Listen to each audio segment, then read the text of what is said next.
오늘은 예수님을 만난 사람들 11번째 시간 나다나엘에 대해서 살펴보고자 합니다. 지난주에 우리는 빌립에 대해서 살펴보았는데 빌립 사도가 예수님을 만나자마자 곧장 누군가에게로 달려가서 예수님을 전합니다. 그 사람이 바로 오늘의 주인공 나다나엘입니다. 친구 따라 강남 간다라는 말이 있듯이 나다나엘은 빌립이라고 하는 친구를 따라가서 예수의 제자가 된 사람이죠. 그런데 이 나다나엘이라고 하는 이름이 요한복음에는 등장을 하는데 다른 공관복음서, 즉 마태, 누가, 마태, 마가, 누가에는 등장을 하지 않아요. 그 공관복음서에는 도리어 다른 이름이 수록되어 있는 것을 볼 수 있습니다. 그 사람의 이름은 바로 바돌로메입니다. 바돌로메.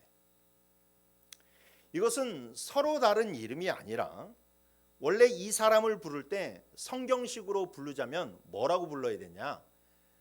바돌로메 나다나엘이라고 불러야 돼요. 바돌로메 나다나엘.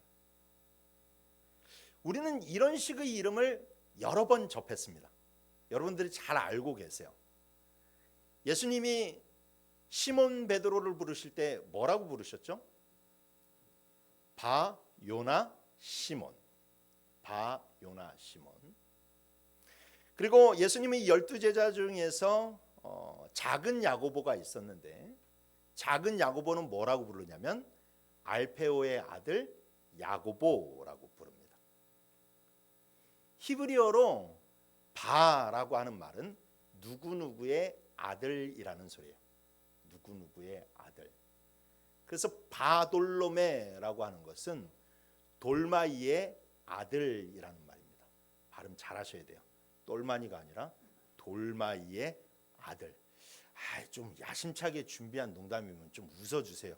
집에 가서 막 웃지 마시고 집에서 가만히 생각하면서 하면서 웃지 마시고 참 피드백을 잘 주세요. 그래야지 신나서 설교할 거 아닙니까? 자, 돌마이의 아들 나다나엘. 이게 히브리식 표현이에요. 그래서 박건호 청년을 히브리식으로 부르면은 바상열 건호가 그렇게 될 수가 있겠죠. 그래서 이 요한복음에는 그 가운데 그냥 나다나엘이라고 하는 이 명칭을 썼고, 그리고 공관복음서에서는 바돌로메라고 하는 명칭을 쓴 거지 서로 이렇게 다른 이름을 가진 사람은 아니라는 겁니다. 나다나엘에 대해서 그리 알려진 것은 없습니다. 공관복음서에서는 항상 이 바돌로메에 대해서 이야기할 때 특별하게 언급하는 것이 아니라 그냥 12제자의 이름을 부를 때에 거기에 이렇게 수록돼서 이야기하고 있고, 요한복음에서도 오늘 본문과 요한복음 21장에서 잠깐 등장을 하게 되는데, 그런데 그가 실상 단독으로 등장을 하는 것은 오늘 본문이 유일합니다. 이렇게 짧게 그는 등장을 하지만, 그러나 오늘 본문을 보게 되면 나다나엘은 예수님으로부터 정말로 놀라운 축복을 받는 것을 볼 수가 있죠. 51절 말씀해 보니까 또 이르시되 진실로 진실로 너희에게 이르노니 하늘이 열리고 하나님의 사자들이 인자 위에 오르락 내리락 하는 것을 볼 것이다 라고 얘기합니다. 우리 올해 표어가 하늘이 열리기를 위해서 정말로 애쓰고 있는데, 이 나다나엘에게 주신 축복이 너에게 하늘이 열려질 것이다. 그리고 거기에 천사들이 오르락 내리락 하는 것을, 너의 기도 소리를 듣고 천사들이 오르락 내리락 하는 것을 볼 것이다 라고 축복하셨으니 여러분 얼마나 놀라운 축복이겠습니까? 과연 나다나엘이라고 하는 사람은 어떤 사람이기에 이런 놀라운 약속의 말씀을 받았을까요? 오늘 그 나다나엘의 신앙에 대해서 한번 차근차근 살펴보도록 하겠습니다. 자, 첫 번째로 나다나엘은 먼저 편견에 사로잡혀 있던 사람이었습니다. 예수님이 인정하신 나다나엘의 훌륭한 믿음을 말하기에 앞서 우리는 먼저 나다나엘의 믿음의 연약한 부분들을 살펴볼 필요가 있어요. 그것은 바로 그의 믿음이 편견에 사로잡혀 있었다라는 것이죠. 요한복음 1장은 1년의 법칙을 요한복음은 1년의 법칙을 가지고 있어요. 그러니까 1장서부터 계속해서 말하고자 하는 핵심의 요소가 있습니다. 먼저 요한복음 1장은 이렇게 시작하죠. 요한복음 1장 1절서부터 3절 말씀에 태초에 말씀이 계시니라. 이 말씀이 하나님과 함께 계셨으니 이 말씀은 곧 하나님이시니라. 그가 태초에 하나님과 함께 하셨고 만물이 그로 말미암아 지은 바 되었으니 지은 것이 하나도 그가 없이는 된 것이 없느니라 라고 얘기합니다. 여기서 요한은 예수님의 정체에 대해서 밝히고 있는데 그 예수님의 정체가 뭐라고요? 말씀이다. 말씀이다. 말씀이 되신 하나님. 예수님이 말씀이라는 거예요. 그게 바로 예수님의 정체라는 겁니다. 그래서 요한은 이 요한복음을 통해서 무엇을 드러내고자 하냐면 예수님을 만나려면 말씀을 통해서 만나야 진짜 만남이 이루어진다라는 것을 강조하고 있어요. 그 요한복음은 그 주제를 가지고 계속해서 써내려 간 겁니다. 그래서 나중에 이 요한복음의 마지막 부분에 가게 되면 요한복음 20장 29절에서 예수님이 도마에게 이런 말씀을 하시잖아요. 예수께서 이르시되 너는 나를 본고로 믿느냐? 보지 않고 믿는 자들이 복되도다 라고 얘기합니다. 이 말씀이 무슨 뜻이에요? 야, 눈에 보이는 증거, 눈에 보이는 기적 이런 것을 가지고 나를 믿고 나를 만나는 사람이 복된 사람이 아니라 보지 않고 믿는 사람, 즉 말씀을 통해서 믿는 사람이 복된 사람이다 라고 얘기합니다. 충분히 말씀을 통해서 예수님을 만날 수 있고 말씀을 통해서 예수님을 만나는 것이 결국엔 진짜 만남이기 때문에 그 말씀을 통해서 예수님을 만난 사람을 복되다라고 이야기하는 거죠. 이것은 시편에도 잘 드러나 있습니다. 시편 1편 1절 2절 말씀에 복 있는 사람은 악인들의 꾀를 쫓지 아니하며 죄인들의 길에 서지 아니하며 오만한 자들의 자리에 앉지 아니하고 오직 여호와의 율법을 즐거워하여 그의 율법을 주야로 묵상하는 자로다. 복 있는 사람은 어떤 사람이라고요? 여호와의 율법을 즐거워하며 그 율법을 주야로 묵상하는 사람. 그러니까 말씀을 통해서 늘 하나님과 가까이 있고 하나님을 만나는 사람이 복되다라고 얘기했기 때문에 성경은 시종일관 구약이나 신약이나 이 하나님의 말씀을 통해서 하나님께 나아가는 사람, 예수님을 만나는 사람, 그 사람들이 얼마나 복된 사람인지에 대해서 이야기해주고 있다라는 것이죠. 그리고 이 말씀에 딱 부합되는 사람이 있다면 바로 오늘 본문에 등장하는 나다나엘이라는 사람이라는 겁니다. 그래서 오늘 이 요한복음 1장을 보게 되면 제일 처음서부터 등장하는 사람들이 예수님 요한복음 1장에 보면 말씀이 예수님이다 라고 이야기한 다음에 그 다음에 이제 예수님을 만나는 사람들이 나오게 되는데 이 사람들이 그냥 뭐 기적을 통해서 예수님을 만나는 것이 아니라 오로지 말씀을 통해서 예수님을 만나는 사람들의 이야기가 나오는 거예요. 그래서 안드레와 요한이 등장하고 그리고 빌립이 등장하고 베드로도 잠깐 등장하지만 그는 말씀을 통해서 예수님을 만나지 못하고 나중에 물고기의 기적을 통해서나 다시금 예수님을 만나게 되게 되겠죠. 그리고 이제 요한복음의 1장 마지막에 가서 이 등장하는 인물이 바로 나다나엘이 등장을 하게 되는데 이 나다나엘이 어떤 사람이냐? 참으로 하나님의 말씀을 사랑하는 사람이었어요. 그는 하나님의 말씀을 주야로 묵상하던 사람이었습니다. 빌립이 나다나엘에게 가서 예수님을 소개하는 것을 보십시오. 뭐라고 소개합니까? 모세가 율법에 기록하였고 여러 선지자가 기록한 그 이라고 소개하고 있잖아요. 여러분 우리가 누군가를 전도를 할 때에는 그 전도의 접촉점을 찾는 것이 굉장히 중요합니다. 예를 들어서 평상시에 내가 누군가를 전도를 하고 싶은데 이 사람이 음악을 참 좋아해. 음악을 참 좋아하면은 그 사람에게 뭐라고 전도를 합니까? 아우 주일날 와봐. 우리 저기 오면은 주일날 오면 주일 예배 전에 어떤 풍채 좋은 집사님이 찬양을 하는데 그 뭐 웅장하게 울려 퍼지는 그 찬양 소리가 너무나도 좋아라고 하면서 그렇게 전도할 수 있고 막 우리 금욕철에 좀 와봐. 우리 찬양팀이 와가지고 이 찬양을 하는데 얼마나 은혜로운지 몰라라고 그렇게 전도를 할 수 있습니다. 젊은 분위기를 좋아하는 사람에게는 우리 교회 주일 오후 예배 좀 와봐. 젊은이들이 막 있고 젊은이들이 예배를 이끌어가고 얼마나 좋은지 몰라라고 그렇게 이야기할 수 있습니다. 그러니까 이 빌립도 마찬가지로 자기 친구 나다나엘을 예수님께로 인도할 때에 나다나엘이 주님의 말씀을 너무나도 사랑하는 것을 잘 알기에 성경에서 말하는 그이가 바로 내가 만난 사람이다라고 그렇게 전도를 하고 있는 것을 볼 수 있죠. 나다나엘은 절친 빌립이 인정할 정도로 하나님의 말씀을 늘 주야로 묵상하는 사람이었어요. 그런데 그에게 연약한 한 가지 약점이 있었으니 그것은 바로 편견이었습니다. 편견. 빌립의 말을 들었던 나다나엘은 제일 먼저 보인 반응이 바로 핀잔이었습니다. 요한복음 1장 46절 말씀에 나다나엘이 이르되 나사렛에서 무슨 선한 것이 날 수 있느냐라고 되묻지 않습니까? 이 말에는 두 가지 의미가 담겨져 있죠. 첫 번째로 예수님은 예수님이 진짜 메시아가 되려면, 성경에서 말한 분이 되려면 나사렛 사람이 아니라 베들레헴 사람이 되어야 된다라는 거예요. 누구보다도 하나님의 말씀을 잘 알았던 나다나엘은 이 땅에 오실 분이 베들레헴에서 탄생할 것이라는 것을 잘 알았을 것입니다. 물론 예수님은 베들레헴에서 탄생하셨죠.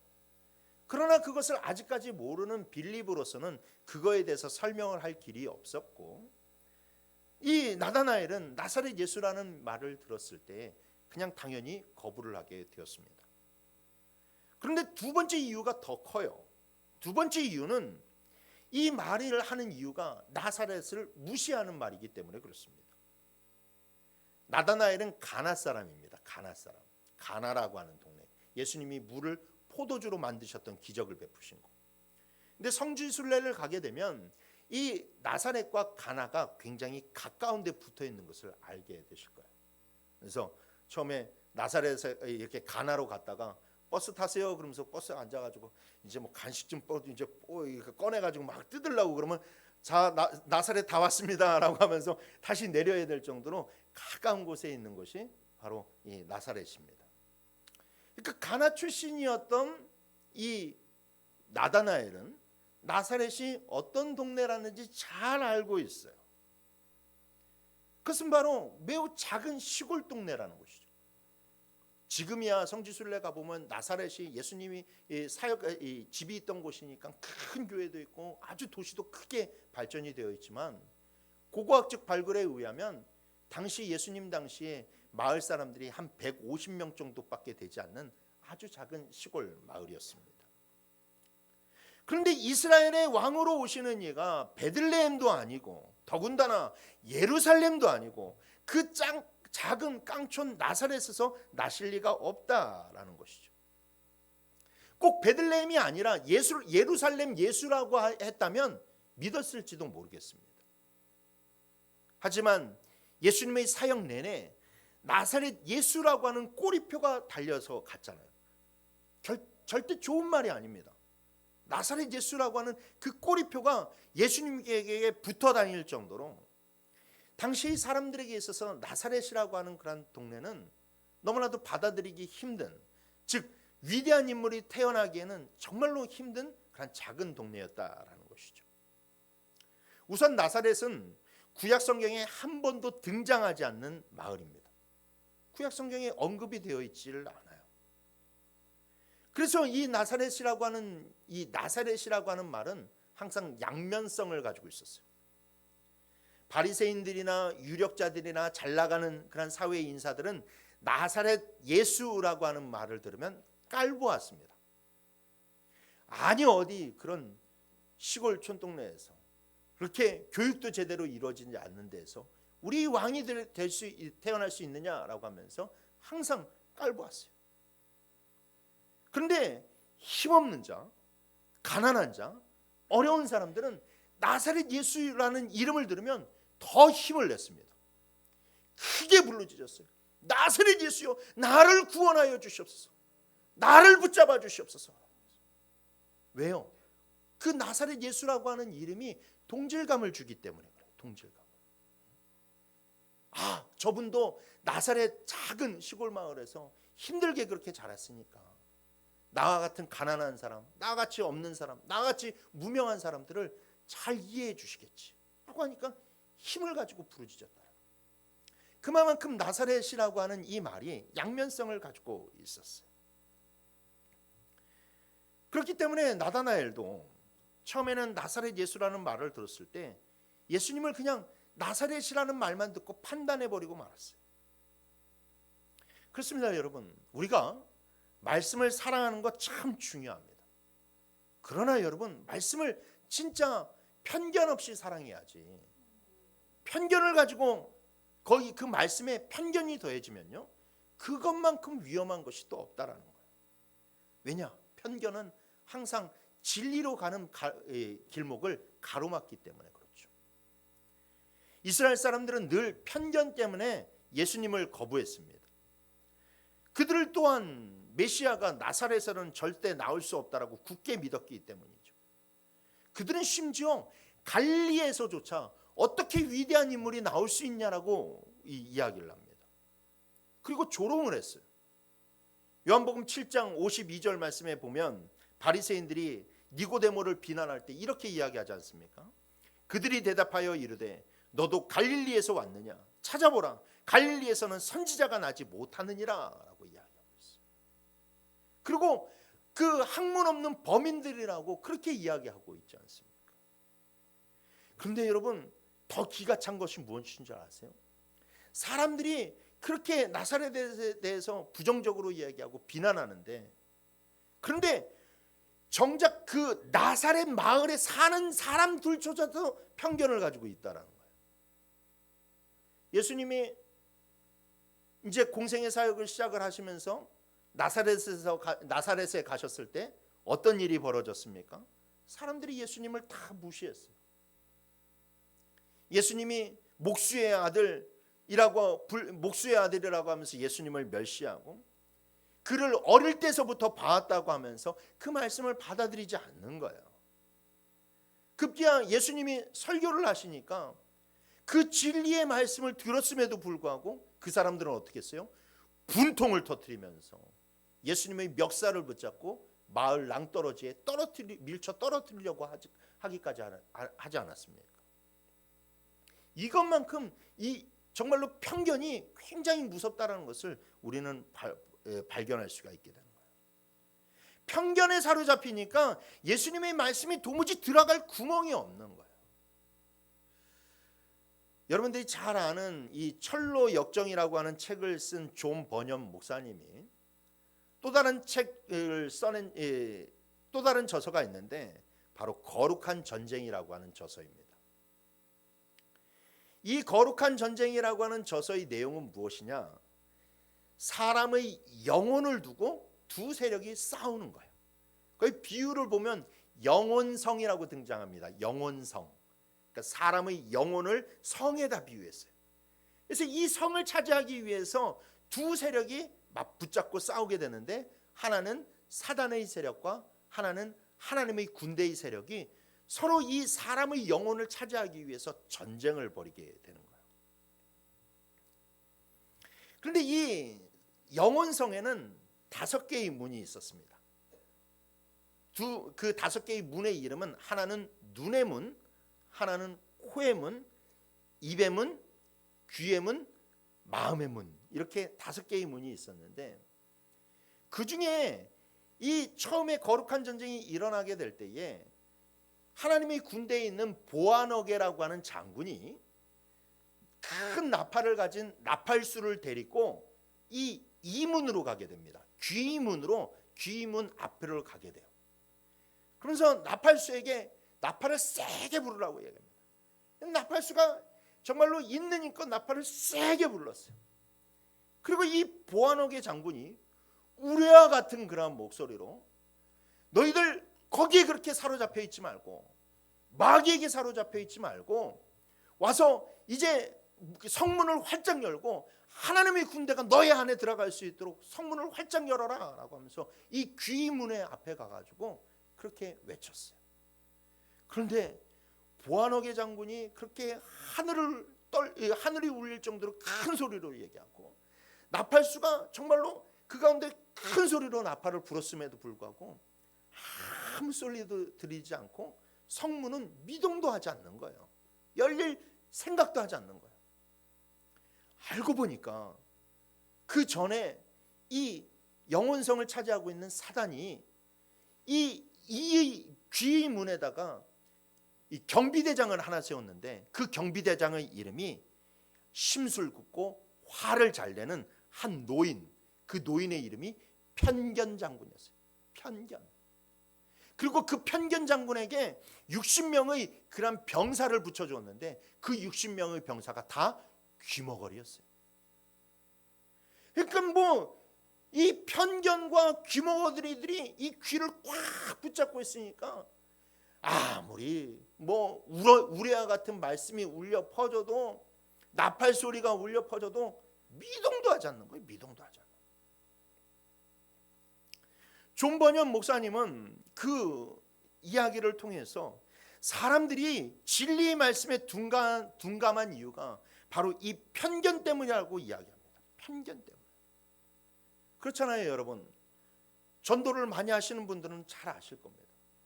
전도를 할 때에 어떤 사람들은 호기심을 가지고 받아들이는 사람도 있지만 대부분의 그런 사람들이 싫다라고 이야기합니다. 거부를 합니다. 그러면 항상 그 거부를 할 때 그분들이 무슨 얘기를 하죠? 편견에 휩싸인 이야기들을 합니다. 교회에 맨 나쁜 놈들만 있더라고. 교회에 맨 사기치는 놈들만 있더라고.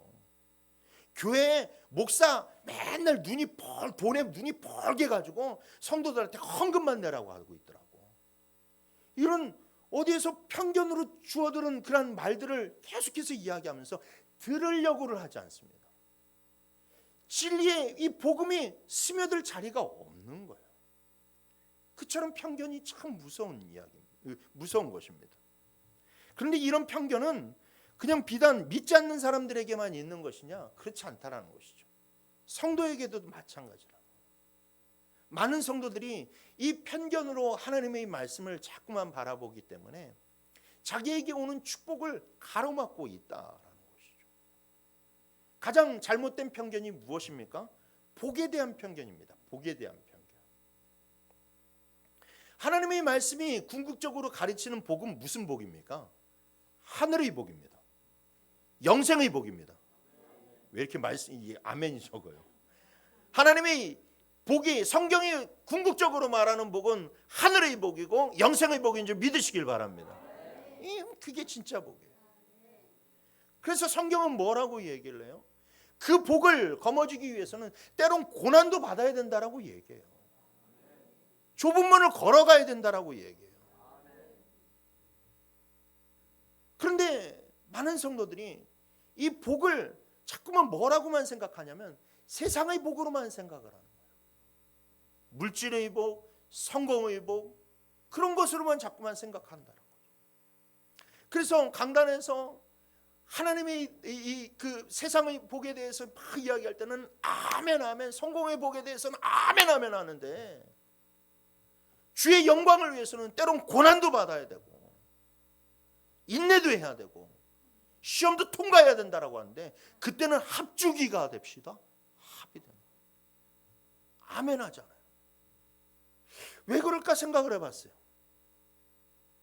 혹여 저거에 아멘 하면 진짜 나에게 고난이 찾아올까 봐 두려운 마음이 있는지도 모르겠습니다. 그런데 여러분, 아까도 이야기했지만 보지 않고 믿는 자가 복되다라고 했잖아요. 그러니까 여러분, 사실상 고난의 그런 말씀에 대해서 아멘을 하면 그게 이미 그 고난을 통해서 이루어지는 그런 복을 받은 것이나 다름이 없다라는 것이죠. 꼭 경험해 봐야만 됩니까? 꼭 그것을 체험해 봐야 됩니까? 주님이 그것을 체험하지도 않아도 그 복을 받을 수 있는, 그 고난을 거쳐서 받을 수 있는 그 축복을 우리들에게 주셨기 때문에 우리가 말씀에 아멘하면서 나아가야 되는데, 항상 그것을 아멘하는 것을 피함으로 말미암아서 보지 않고 당하지도 않고 말씀을 통해서 믿는 그 복을 걷어차고 늘 고난을 몸소 겪어봐야 두 손 두 발 들고 회개하는 사람들이 있다라는 겁니다. 또한 목회를 하면서 잘못된 가르침이나 이전의 잘못된 가르침이나 편견을 가지고 있는 분들을 만나게 되면, 또 자기 이성적인 그런 생각으로 말씀을 풀이하는 사람들을 만나게 되면 참 그분들과 대화를 할 때 벽을 보고 대화하는 것처럼 느껴질 때가 많이 있습니다. 그런 분들은 아무리 조언을 하고 아무리 신앙적인 이야기를 해도 결국 대화가 무엇이라고 끝나냐면 그런데요 목사님 하면서 끝나요. 자기 이야기를 은근슬쩍 꺼내놓고 그냥 대화의 문을 닫아버리는 거예요. 그러면 목회자가 그때 할 수 있는 것은 무엇인 줄 아십니까? 그냥 내버려 두는 거예요. 어쩔 수가 없어요. 거기에서 더 내가 내 말을 더 보태고 더 나아가려고 하면 자꾸 감정이 상하고 간격만 벌어지기 때문에 그냥 내버려 두는 겁니다. 시간이 답이기 때문에 그렇죠.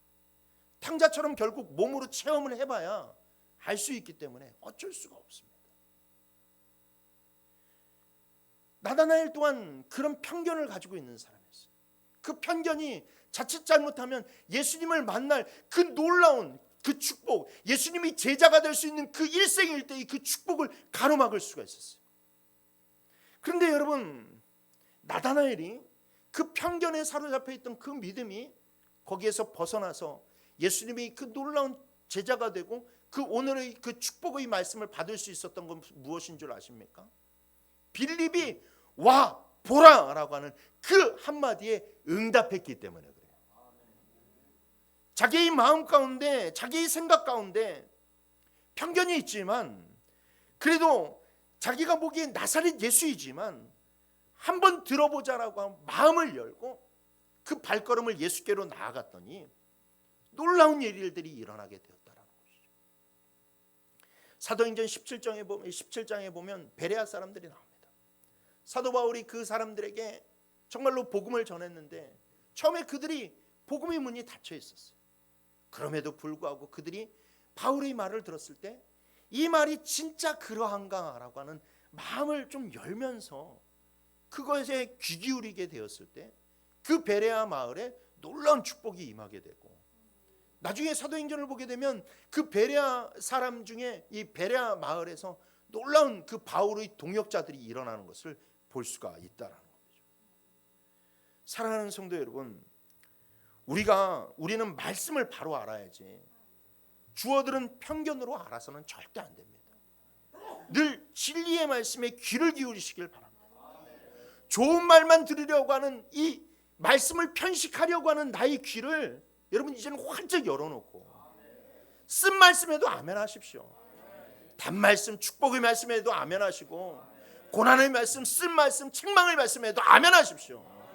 그러면 여러분 주님께서 정말로 주시려고 하는 그 놀라운 축복을 우리가 받을 수 있습니다.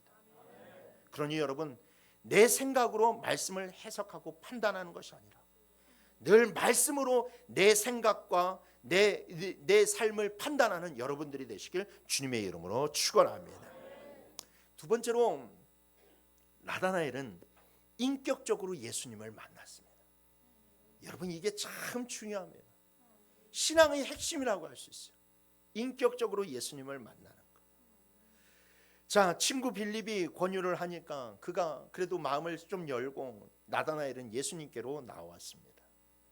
47절에 보니까 예수님은 자기에게로 나오는 나다나엘을 보시면서 그는 참 이스라엘 사람이고 참으로 간사한 것이 없도다라고 칭찬하였습니다. 그러니까 나다나엘이 뜬금없이 뭐라고 얘기하냐? 예수님 저를 어떻게 아세요? 라고 얘기하는 거예요. 간사한 것이 없다라고 하니까 예수님 어떻게 아세요? 라고 하니까 이거는 뭔지 굉장히 교만한 것 같고, 내가 항상 평상시에 내가 간사함이 없는 사람이라고 생각하고 있었는데 예수님이 나를 알아봐 주시는구나라고 그렇게 생각할 수가 있다라는 거죠. 근데 여러분 절대 그런 것이 아니에요. 그래서 예수님께서 하시는 말씀이 그에게 저를 어떻게 아십니까? 라고 물으니까 예수님이 48절에 뭐라고 얘기합니까? 빌립이 너를 부르기 전에 내가 무화과 나무 아래에 있을 때 보았다라고 이야기하죠. 그래서 이것은 예수님이 정확히 이 나다나엘을 꿰뚫어 보셨기 때문에 나다나엘이 깜짝 놀란 겁니다. 단순히 무화과 나무 아래에 있는 것을 보았기 때문에 놀란 것도 아니에요. 옛날 이스라엘은요, 모든 거의 대부분의 집안들이 단칸방이었어요. 단칸방이었기 때문에 그 안에서 뭐 잠잘 때 보면 이 텐마루 같은 데서 사람이 자고 이 밑에서는 이 양이나 염소 같은 것들이 잠을 잤어요. 가축들이 잠을 잤어요. 그러니까 항상 그 안에 냄새도 많이 나고 뭐 여러 가지가 있지 않습니까? 이 겨울 이 여름철에는 아주 불쾌하기 때문에 사람들이 낮이 되면 이 마당에 있는 무화과 나무 아래 가지고 많이 쉬었습니다. 거기서 대부분의 일들을 많이 했어요. 그러니까 무화과 나무 아래에서 있는 것을 보았다라는 것은 그리 깊은 통찰이 아닙니다. 누구나 거기에 다 있었어요. 근데 중요한 것은 예수님이 나다나엘이 무화과 나무에서 무엇을 했느냐를 정확히 아셨기 때문에 그가 깜짝 놀랐다는 것이죠. 본문을 유심히 살펴보면 나다나엘이 무화과 나무에서 무엇을 했을지에 대한 힌트가 나오게 됩니다. 자, 여기서 보면 예수님이 나다나엘을 가리켜서 간사함이 없다라고 얘기하고 참 이스라엘 사람이라고 얘기하고 그 다음에 나중에 축복에 얘기하실 때에 하늘이 열리고 사닥다리에 대해서 이야기를 합니다. 간사함, 이스라엘, 사닥다리 하면 누가 떠오르십니까? 야곱이 떠오르죠. 딱 한 사람 야곱이 떠오릅니다. 아시다시피 야곱의 이름은 속이는 자예요. 야곱의 뜻이 속이는 자, 간사한 사람, 그게 바로 야곱의 이름의 뜻입니다. 그래서 야곱은 자기의 이익을 위해서라면 아버지도 속이고 형도 속이는 것을 서슴지 않는 아주 간사한 사람이었습니다. 그랬던 야곱은 결국 그 간사함 때문에 형에게 미움을 사게 되었고 형에게 맞아 죽을까 봐 도망을 쳤습니다. 그리고 도망을 치는 와중에 베델에서 하룻밤 자게 되는데 그 베델에서 하늘이 열리고 사닥다리가 내려오고 그 안에 천사들이 오르락내리락 하는 놀라운 환상을 경험하게 되죠. 하나님이 그 하늘이 열리는 환상을 그에게 보여주신 것은 야곱에게 경고하는 거예요. 야, 너의 노력으로 내 복을 받으려고 하지 말아라. 너의 속임수로 내 복을 받으려고 하지 말아라. 이 하늘이 주시는 복은 하늘이 열려야만 가능하다. 하늘이 열려야만 너에게 이 복이 주어질 수 있다라고 그렇게 보여주신 거예요. 그래서 나중에 이 야곱이 결국 그 사실을 깨닫고 야복강가에서 하나님을 붙잡잖아요. 기도로 계속 붙잡습니다. 하나님을 놓지 않아요. 하나님을 붙잡고 씨름하니까 결국 거기에서 그의 모든 인생들이 다 풀려나갔잖아요.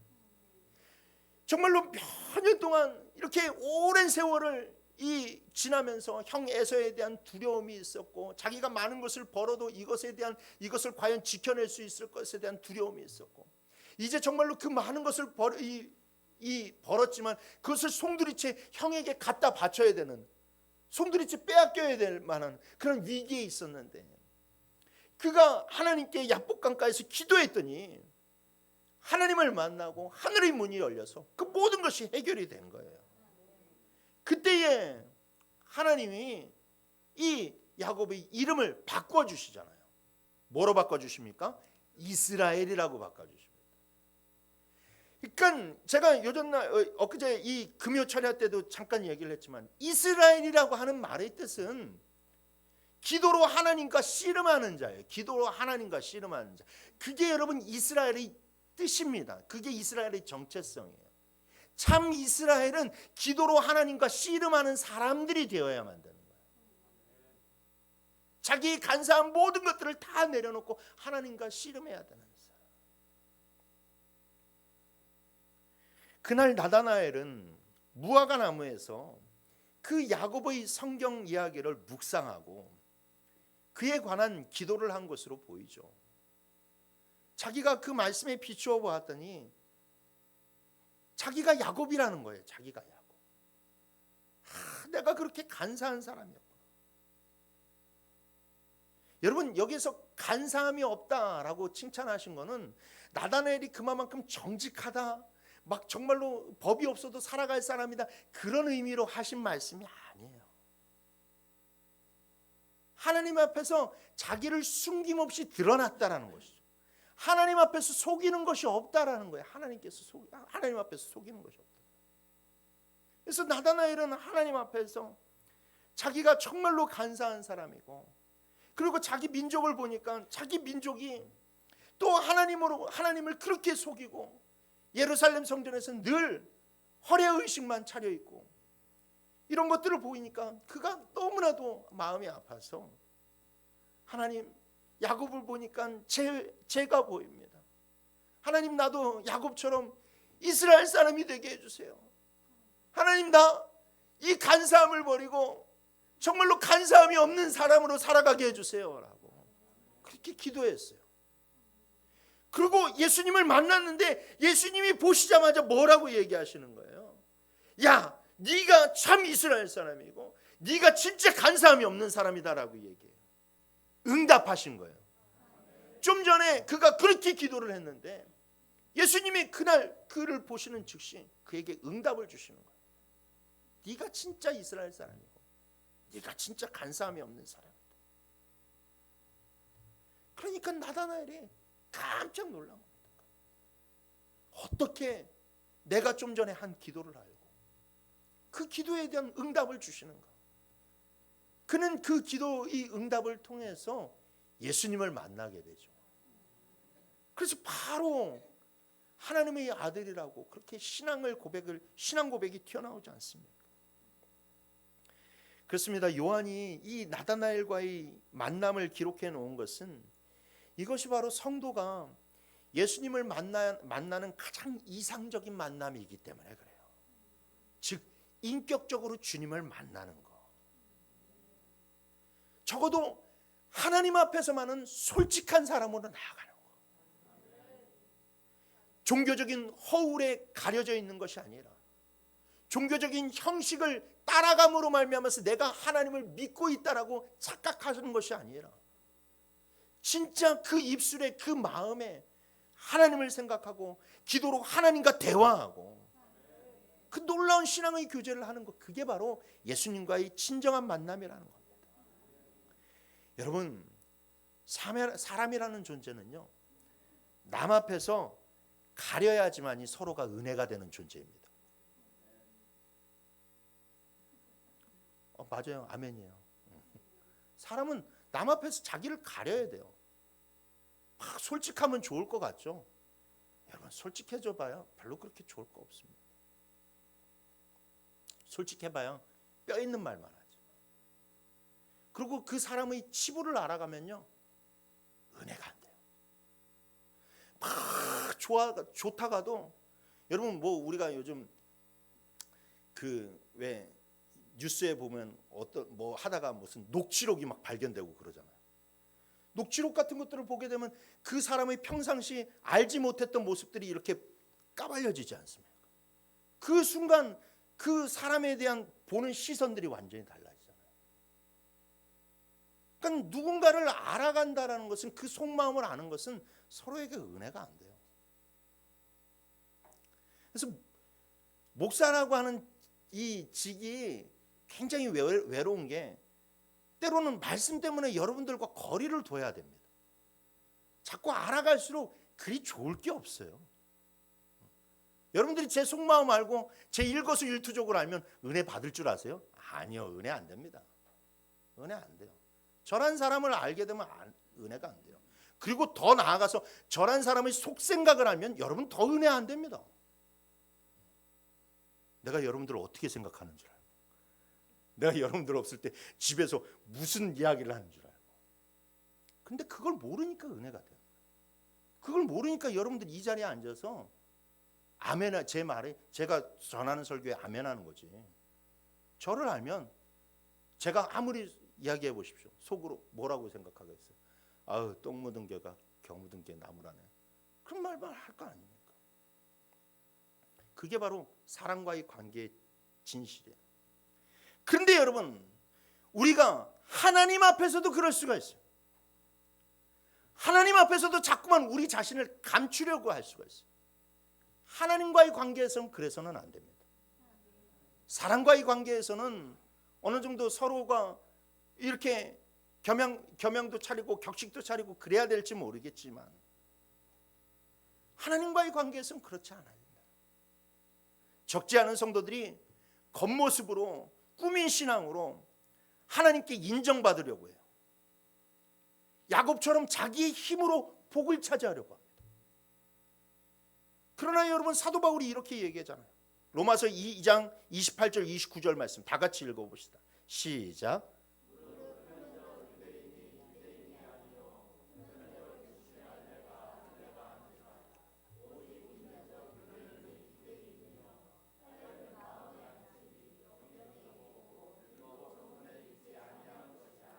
그 칭찬이 사람에게서가 아니요 다만 하나님에게서니라. 아멘.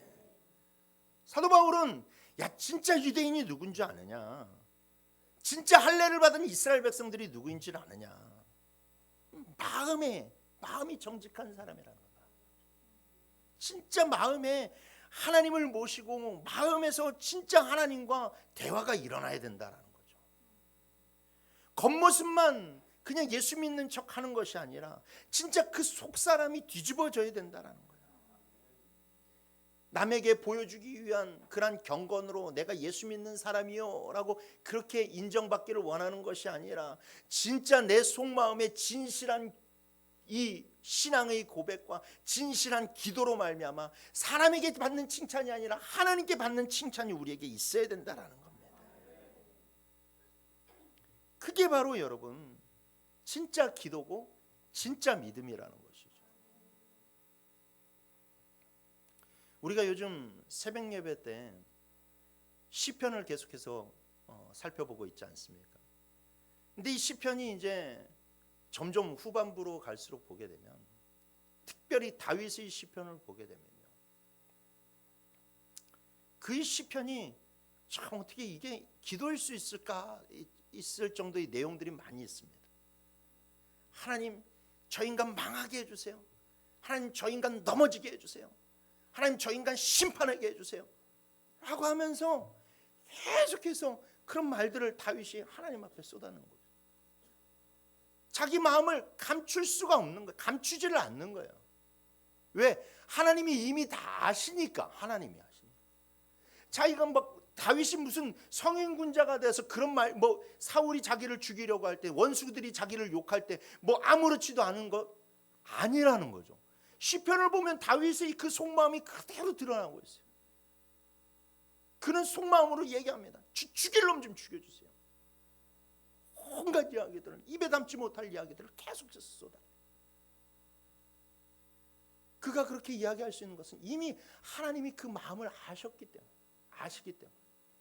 그래서 그는 하나님 앞에서 감출 수 없다라는 거, 내가 척할 수는 없구나라는 것을 알았어요. 그래서 하나님 앞에서 자기 그 속상한 마음을 다 쏟아냅니다. 다 쏟아냅니다. 하나님, 죄 때문에 죽겠어요. 저 사람 미워서 죽겠어요. 하나님, 정말로 저 인간 때문에, 저 인간 안 봤으면 좋겠는데 저 사람 때문에 정말로 힘들어요. 하면서 다 쏟아내요. 근데 그 쏟아내는 걸로 끝납니까? 아니잖아요.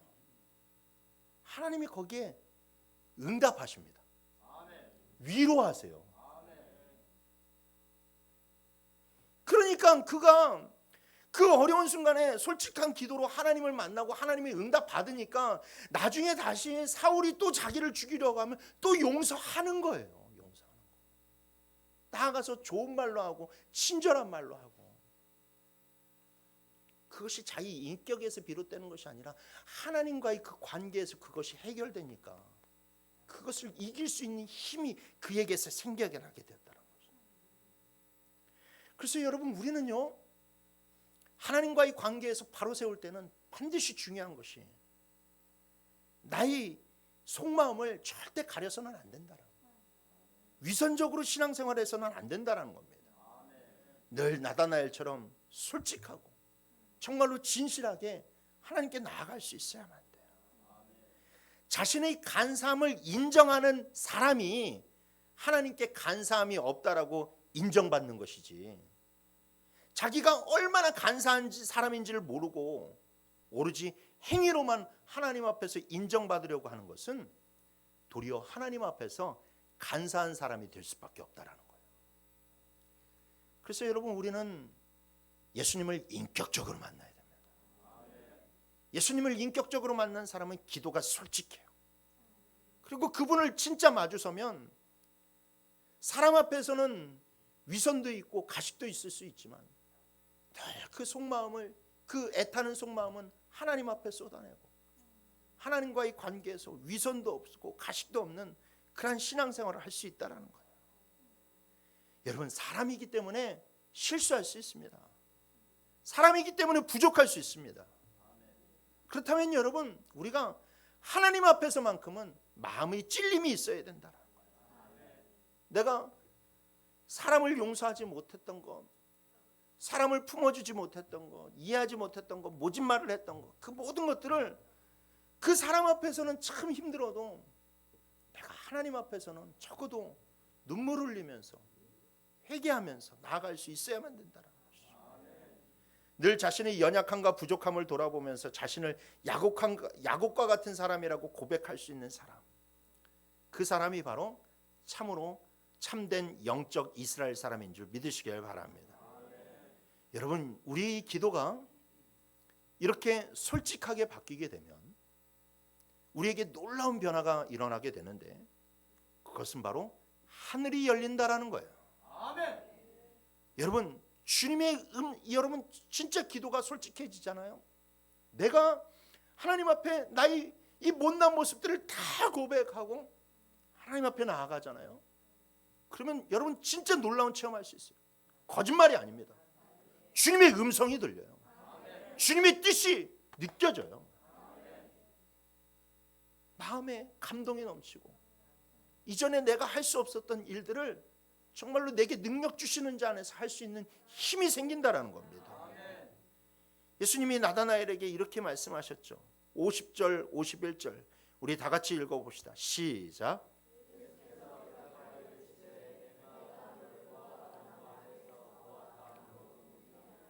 이보다 더 큰 일을 보리라.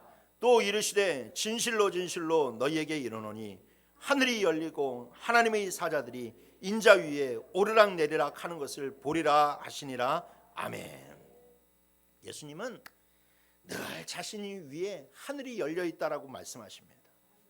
이 말씀이 무슨 말이에요? 예수님이 하늘과 우리 사이의 중보자가 되신다라는 거예요. 그러니까 하늘을 열려면 예수님을 만나야 되고, 예수님을 만나려면 예수님과의 대화의 물꼬가 터져야만 돼요. 그런데 우리 속마음을 훤히 들여보시는 그 예수님과 대화의 물꼬가 터지려면 어떻게 해야 되겠어요? 진실해져야 됩니다. 우리 모든 것들이 다 내려놓고 나가야 돼요. 왜? 우리의 정말로 모든 어려움들도 이미 아시고, 기도하기 전에 우리 기도 제목도 아시고, 심지어 우리의 한숨 소리까지도 아시는 그분 앞에서 왜 우리는 그렇게 자꾸만 속이려고 하고, 우리들은 자꾸만 진실되게 나아가지 못하려고 합니까? 여러분, 가식적으로 주님을 만나려고 하니까, 종교적으로만 자꾸 예수님을 만나려고 하니까 하늘의 문이 꽉 닫혀 있는 거예요. 그런 사람들은요, 여러분, 자기가 예배 드리는 거에 만족해요. 아, 내가 오늘도 예배를 드렸으니까 참 좋다, 만족한다. 내가 남들보다 예배를 한 번 더 드렸으니까, 내가 한 번 더 기도했으니까 만족한다. 자기 만족밖에 얻는 것이 없어요, 그 사람에게는. 여러분, 그런 만족과 하늘의 문이 열려서 주님의 음성이 내게 들리는 그 만족은요, 여러분, 천지차이입니다. 비교할 수 없어요. 비교할 수 없어요. 살아있는 신앙을 여러분 신앙생활을 하려면요 그거 해야 돼요. 주의 음성 들어야 돼요. 내가 주님의 음성을 들어보니까 야 여러분 그 음성 한마디 듣는 것이 여러분 얼마나 놀라운 축복이고 내가 얼마나 큰 위로와 힘이 되는지 모릅니다. 여러분 반드시 그 축복 받기를 원합니다. 하늘의 문이 열리기를 원합니다. 하늘의 문이 열려서 주의 음성이 여러분들의 귓가에 들려지고 주의 애타는 마음이 여러분들의 마음에 들려지고 그래서 놀라운 하나님께서 주시는 그 축복, 내가 기도하면 그 기도의 제목을 천사가 하늘로 가지고 올라가고 그 하나님의 응답을 천사가 또 내게 가지고 내려오는 그 놀라운 축복이 여러분들에게 항상 일어나기를 주님의 이름으로 축원하며